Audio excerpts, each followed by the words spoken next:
The way it works is I will come watch the film with him. You know, he and I will sit in a room together and watch the entire movie.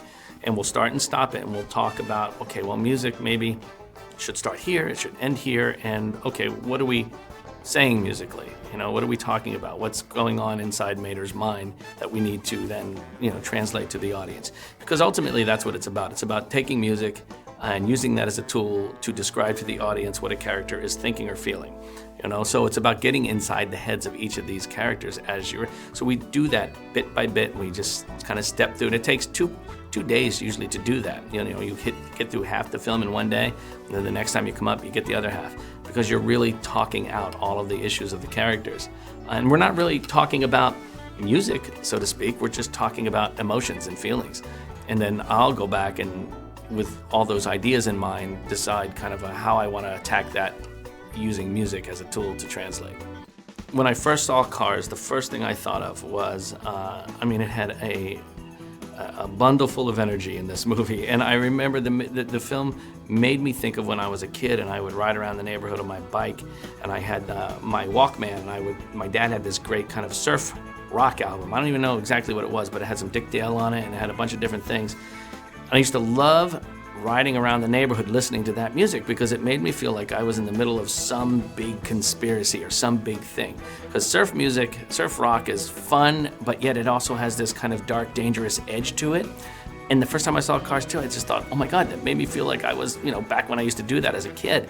So I had this idea. I thought, well, maybe that should be the style for the film. So I pitched it to John, and John was like really excited about it. And then I played him a theme for it, and he was just like, yes, this is what we're doing. So, and then from there, it was just off to the races. Just went with it full bore. Well, one of the things that Michael has is an understanding that what the score does, and that it serves the story. I mean, he looks at the overall, whereas some composers, everybody thinks about what they do and what that adds, and Michael is sort of more of an overall filmmaker. I mean, aside from a fantastic composer. We both work in a vacuum. They're off doing their work and I'm off doing my work, and rarely do we get a chance to discuss, hey, in this scene, I'm gonna do this musically. What are you thinking about effects-wise? We don't have the time to do that. So we always just end up meeting on the stage and go, oh, that's what you did, or oh, okay, I see you had a massive explosion, doesn't it?